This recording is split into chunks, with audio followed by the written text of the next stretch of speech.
Good afternoon, good evening. Thank you all for being here.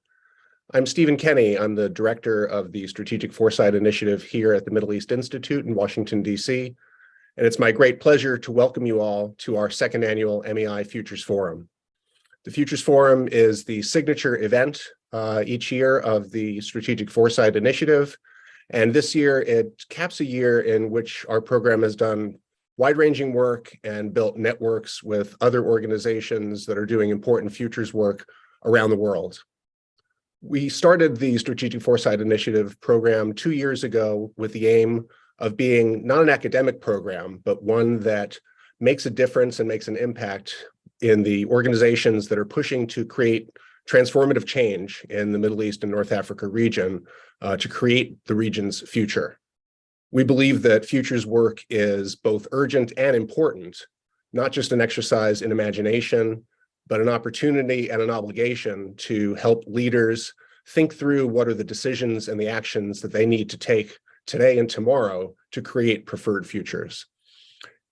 We have a great program today that I think exemplifies that spirit of the practical impact that strategic foresight can and must have in the Middle East region and the world. And we're thrilled to be doing this year's Futures Forum in partnership with the UN Development Program. The exceptional work and the important work that UNDP does around the world is truly an example of visionary thinking about the future being put to work today to create change. So I'd like to turn it over to Dr. Khalida Bouzar, the Assistant Secretary General and Director of UNDP's Regional Bureau of Arab States, to welcome you as well. Thank you very much, Stephen. Good morning, everyone, dear participants, ladies and gentlemen. It's also my pleasure to welcome you on behalf of UNDP to the Middle East Future Forum 2022, which is jointly, as Stephen has mentioned, jointly organized by UNDP with the MEI Institute this year. We are delighted to be deepening our partnership with you, Stephen, and to apply the lens of strategic foresight and futures thinking to some critical and priority themes for the Arab State region. At the Regional Bureau for Arab States that I'm leading, we are also happy to be contributing to and building on UNDP's futures and foresight ongoing work. These events convenes thought leaders and change makers from around the world and different disciplines to present examples of innovations and, more importantly, bringing inspirations for future solutions to some of the many challenging problems the Arab State region is facing. These include, but not limited to, responding with agility to megatrends shaping the region's development, supporting and incubating entrepreneurship ecosystem, even in challenging and conflict-affected contexts, transforming our cities to be more sustainable and resilient in the face of climate change, and reimagining the cities of the future as places that equally reflect the aspiration and generate expanding opportunities for women. I would like to especially welcome the diverse audiences joining us today from many countries, including thinkers, academic, students, civil society, private sector, international organization, and last but not least, government officials. And I invite you to listen intently to the multiple and diverse experiences and viewpoints that the exciting lineup of speakers in the next 4-hour session will present today. Unfortunately, I'm not lucky enough to stay with you. I hope that the fireside conversation and moderated panels will offer up a large dose of inspiration and help to shape our future imaginings in our region, for our region, in ways that are constructive, that enhance equity, and enable us to take action to make a difference on the ground. I believe that a key aspect of being future smart is not only about being well informed, agile and anticipatory, but it is about being hopeful, to be optimistic and believe that change can be shaped for the benefit of all and leaving no one behind. Without that, we cannot achieve the SDGs and we cannot achieve them alone. This is why our partnership with you, Stephen, is key. With that, I pass back the floor to you, Stephen, to introduce the next session to you, and I wish you all the best for today. Dr. Bouzar, thank you so much. It's a real pleasure working with you and your team. I will now transition us to the first session of our program. My colleague here at MEI, Dr. Paul Salem, the president and CEO of MEI, having a conversation with Munir Tebet, who is the deputy executive director of the UN Economic and Social Commission for Western Asia.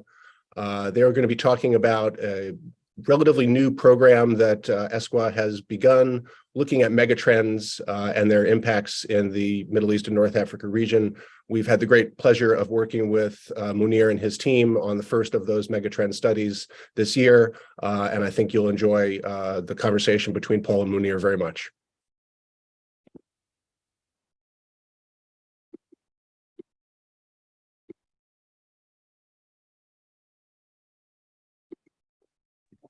Hello, this is Paul Salem. I'm the president of the Middle East Institute, talking to you here from Washington, D.C., the headquarters of MEI.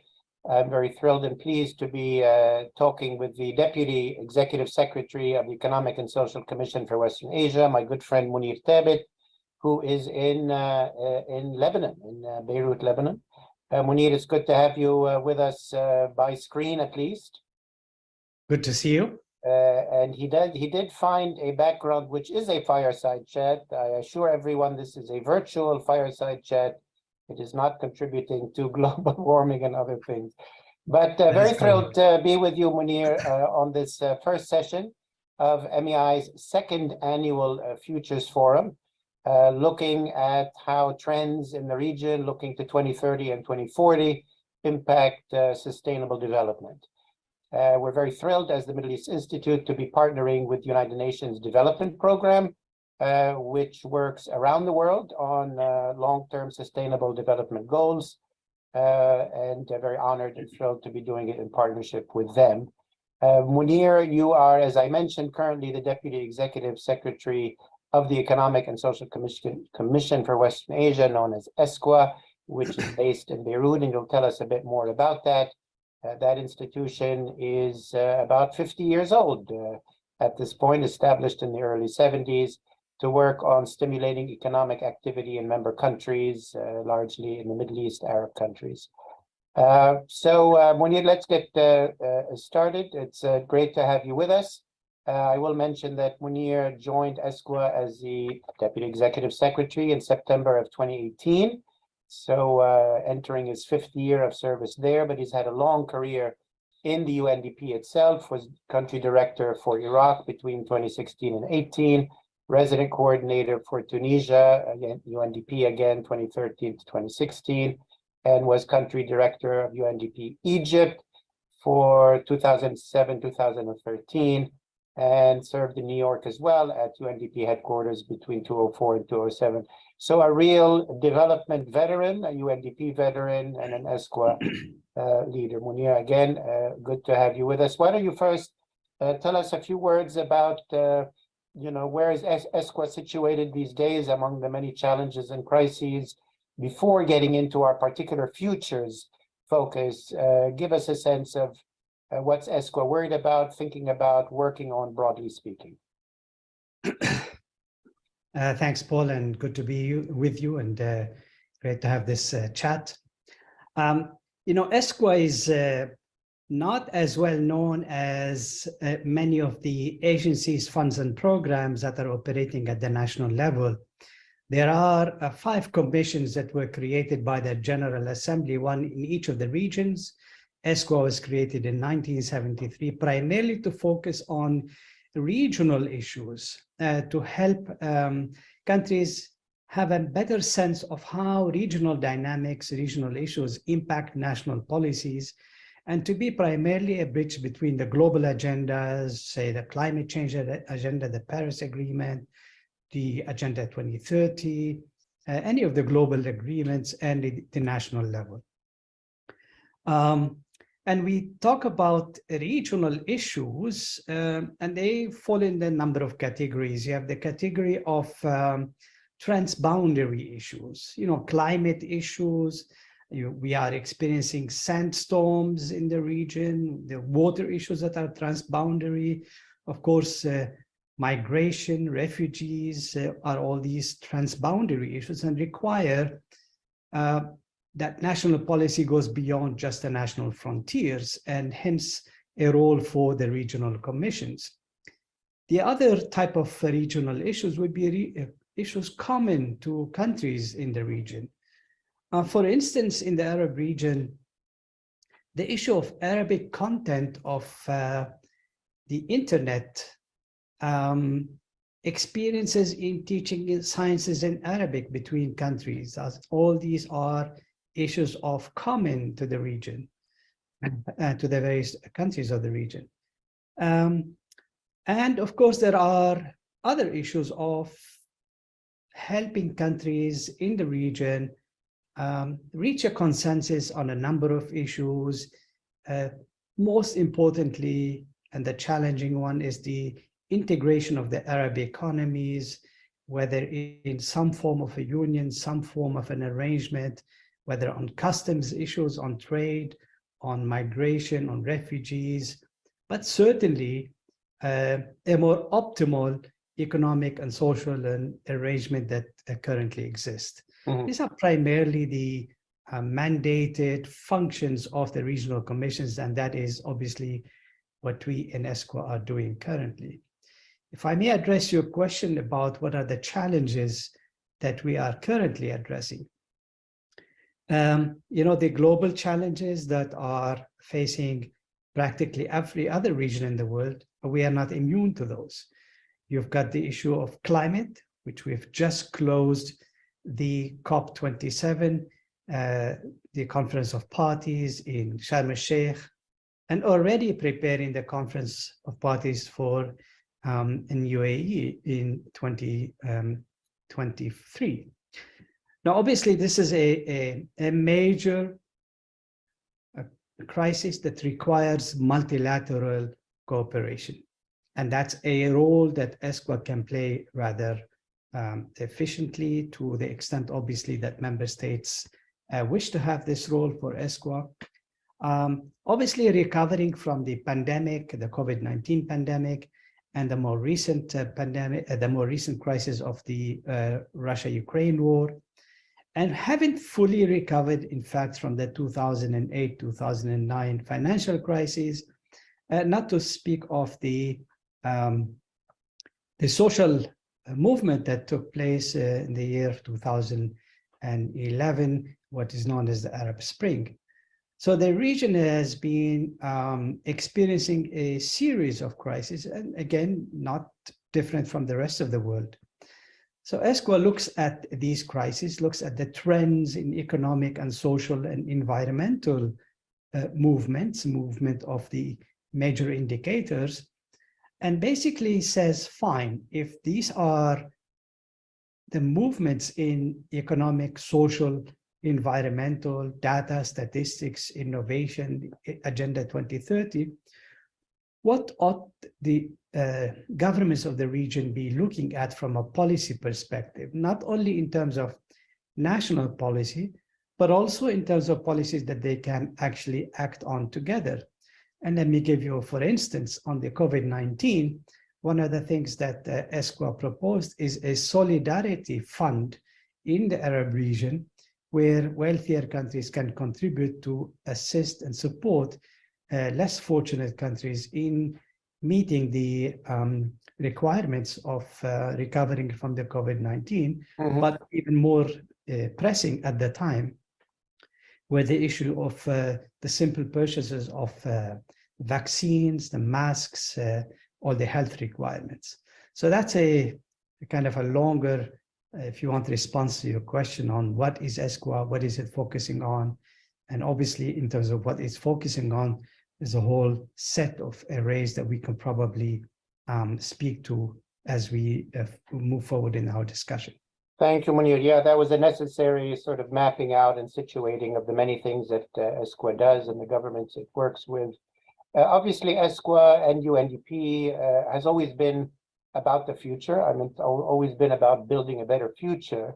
But explain to me how you developed this project at ESQA of looking at megatrends. This is, you're joining a conference on futures and strategic foresight. How does this represent a new way of thinking about the future for ESQA, given that obviously you've always thought about the future? What are you looking for? What is this new approach? And what does this Megatrends project contain?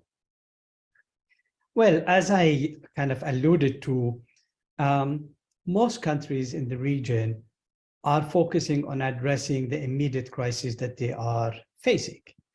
They have to do with financing, they have to do with targeting support and assistance to the most disadvantaged, they have to deal with food security issues, rising and falling oil prices. If you are an oil exporter, you may be better off than if you are an importer. And obviously, the majority of countries in this region are importers of energy. So the attention primarily is on immediate crisis, and there's competition for such attention by the various crises that the countries are attending to, which then sometimes make it for policymakers a luxury to be thinking of longer-term future. But there are trends that are emerging in the world that may seem distant, but if they are not addressed immediately in one form or another, then when they land in full force, the country or the community or the business sector or anyone that is going to be impacted by this would be impacted suboptimally, and there'll be a higher negative impact. Could you give some examples? Could you give some examples of those things that might be coming in 2025, 2030 that are either threats or opportunities? What does it mean in practice when you say that? Well, we're thinking of megatrends. Basically, these are, as I said, global or regional forces, directions, trends, and they are the ones that could become disruptive, to national economic and social systems. They don't always materialize. So sometimes, let me talk about cryptocurrency, for instance.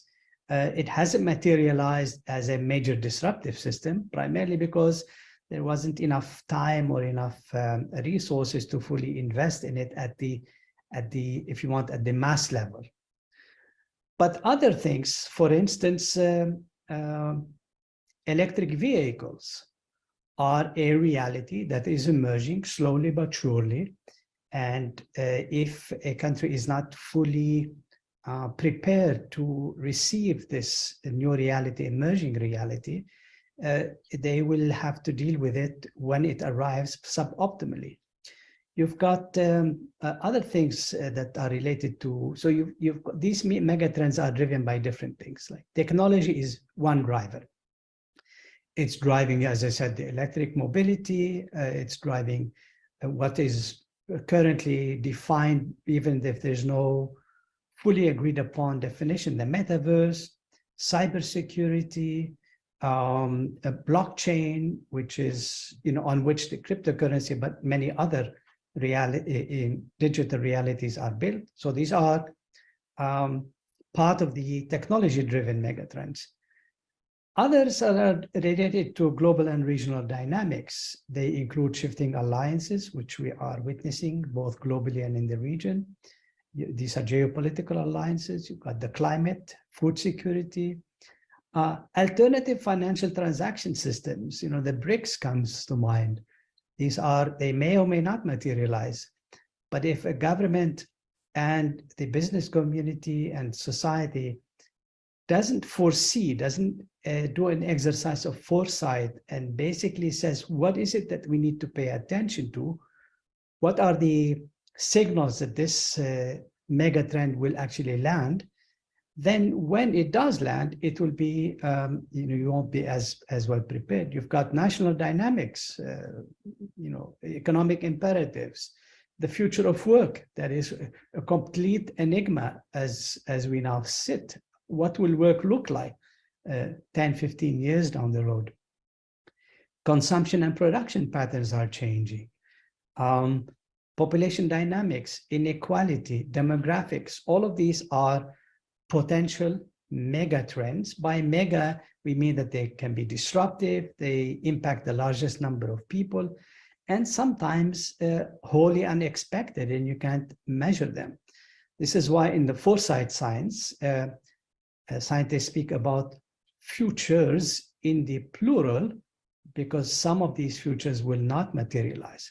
But if you don't study them, you don't prepare for them, you don't look at them, you are always in crisis mode, which really is taking the attention of most policymakers. I would have to say rightly so, but at least some of us can afford to spend a bit of our time in looking at these megatrends. Of course, the absolute majority of our time continues to be focusing on the recovery from COVID, the climate crisis, the social crisis, and all of the day-to-day work that we have to do. And Munir, you've been obviously involved in development around the region for decades, and thinking about the future. You're leading this project on megatrends and the future of the region. You've listed a large bunch of them. As you say, in strategic foresight, you speak of futures. Nobody can predict the future, although we can influence it.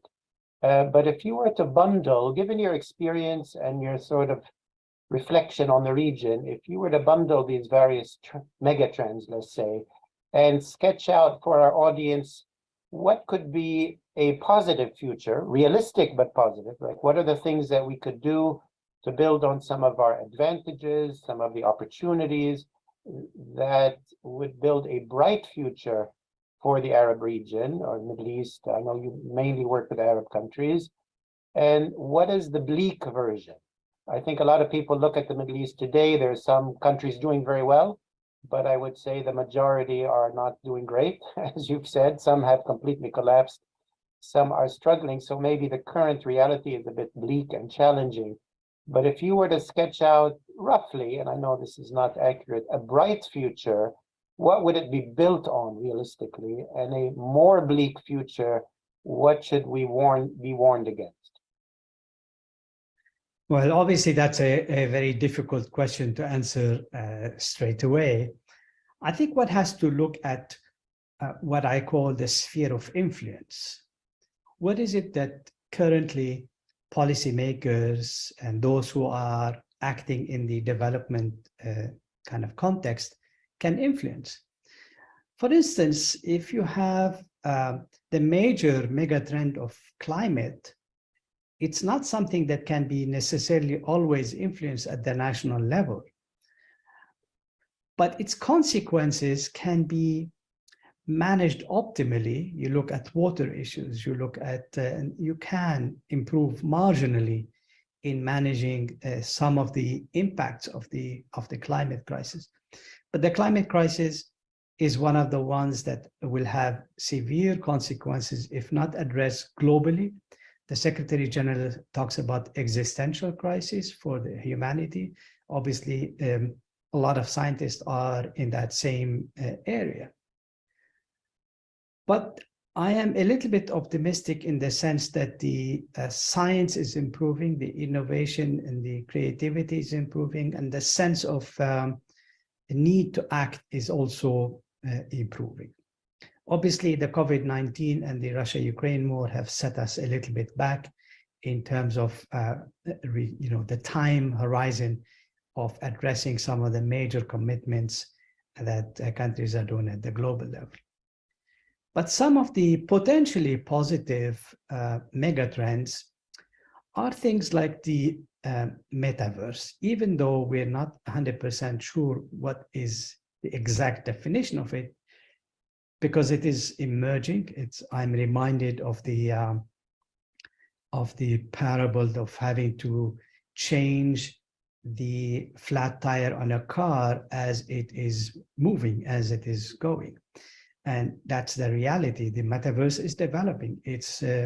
And it has its negative side, it has its positive side.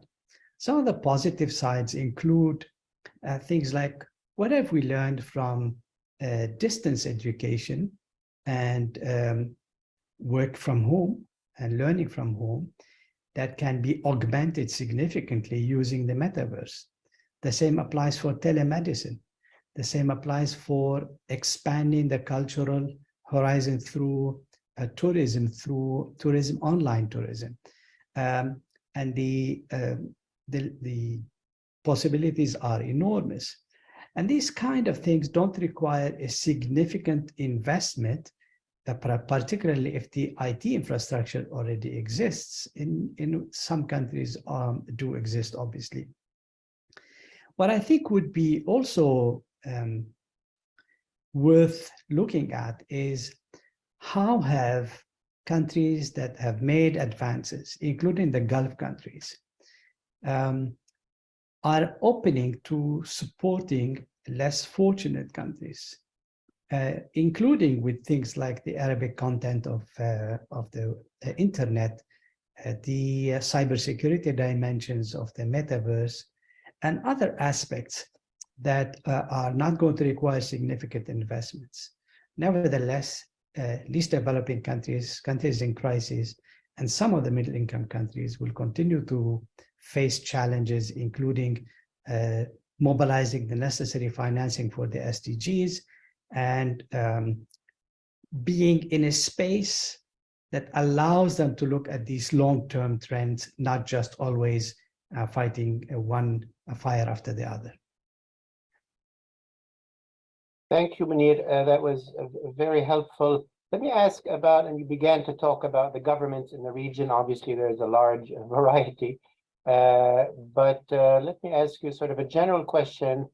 How much do you find, at the end of the day, ESCWA works with governments, wants to impact actual policy to bring about real change, and you deal with these governments on a regular basis. To what degree do you find decision makers, policy makers in the region, and I'm sure there's variety, but give us a sense, are really thinking in terms of futures? It's fairly obvious in a country maybe like the UAE, Saudi Arabia, trumpets its Vision 2030. So I guess in some countries they're very, waving the flag about the future. But give us a sense how much actual decision making is pivoting towards addressing future problems, given that there's so many today problems. And at the same time, as you were mentioning, some countries are advanced and doing well, but many other countries need help. You are a regional organization. How much are the more successful countries actually helping the ones that need help? Yeah, I think you are absolutely right to say that countries like Saudi Arabia and UAE and perhaps others are investing a lot more in the long-term future thinking. But there is investments in the future type of, if you want, reality, even though it's kind of part of the normal planning processes. You will find in Morocco, for instance, significant advances in the area of electric mobility. The same in Jordan. I don't know whether these were pre-thought of, a few years back, but these are realities that are manifesting themselves currently. And yes, we do detect a sense of wanting to support and wanting to help, even though it's still in the area of humanitarian assistance, but that can certainly extend to non-humanitarian areas. But for countries in conflict, obviously it's been clear for many, many decades, the first thing you have to do is just stop the conflict. And, before you start moving forward. For the least developing countries, the financing issues, the unsustainable debt will continue to be a major challenge. And I think one has to also expand the notion of multilateral support to go beyond just the countries of the region. I think there are global commitments that are not being met by various countries that have made commitments to the Agenda 2030, particularly SDG 17, in terms of their commitment to financing ODA, and that's not materialized, understandably because of the conflict. But the potential is there, and I think areas like Islamic finance is quite promising in terms of cooperation in the region. So the potential is there, and the more we can, if you want, ease the policy thinking towards megatrends and towards seeing their potential impact, which is primarily the main objective of the Megatrends project, the more we're able to get some of the attention of the policymakers to address things beyond just the immediate crisis towards longer term things. Mm-hmm. That must be addressed. Yeah, thanks, Munir. Our time is a little bit drawing to a close, so let me ask you sort of a final question. If you could go back to ESCWA's Megatrends project, I believe the first one was on e-mobility. Give us a sense of maybe what are the main megatrends that you're likely to look at, and in closing, what would your message be to the audience or to governments in the region? Which ones need most urgent attention and investment in today's reality?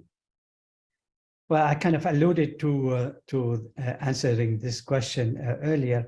I think for now, we are looking at the metaverse as the next one for various reasons, including the potential it has for cybersecurity issue, but also on the mental health, and if you want, ethical, moral issues, the younger generation, and the idea of empowering the younger generation to be part of the solutions that they will set for themselves in the future would have to be the main driver of any policy to be made in the future. So if there's one thing that I would pick up is, so what is the role of the young people who have talent, who have aspirations, who have hopes, and who also have a bigger stake in the future?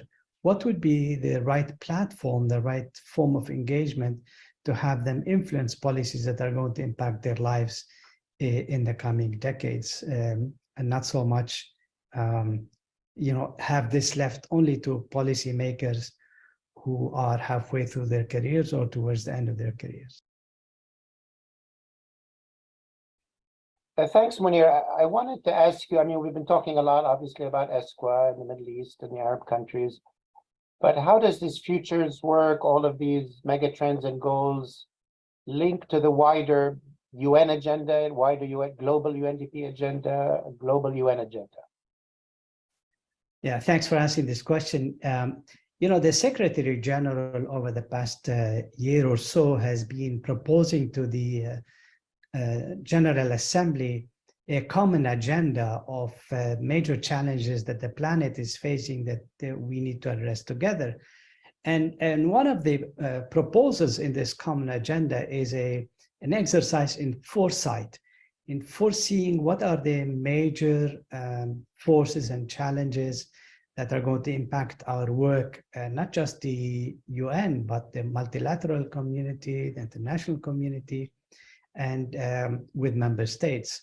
So in this respect, what we are doing here could very much be an input, a contribution to the Secretary General's foresight exercise on the common agenda, and links obviously to what the UNDP, UNICEF, WFP, and UNFPA, and others in the UN are doing in this respect.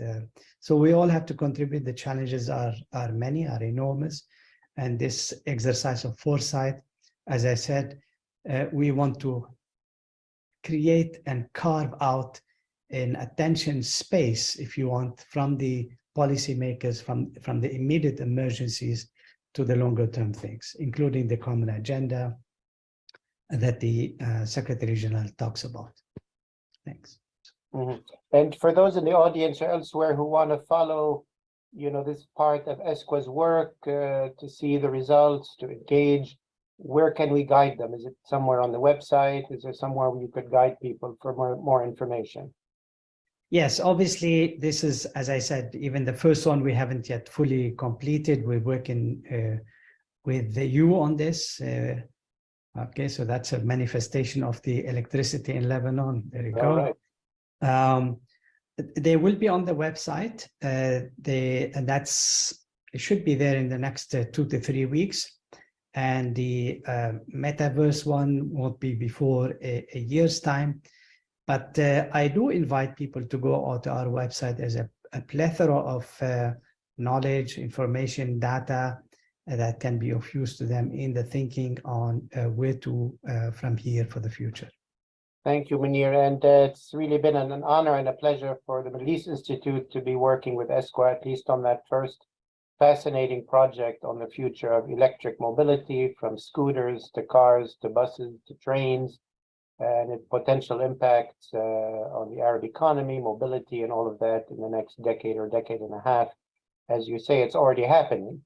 And to put in a plug for those who want to look at MEI's futures work, you can go to MEI's Strategic Foresight page on our website, a program led by Steve Kenny, and see the various stuff that MEI does on strategic foresight. Munir, I want to thank you for being with us today, and thank you, and thank the ESQA in general for all the valuable work it does, and wish you luck in shaping policy in the region in a positive direction. And I want to thank the audience, those who joined us today for this session, and please stay tuned for the upcoming sessions of this second annual MEI Futures Forum. Munir, thank you, and have a good rest of your day. Thank you. All the best.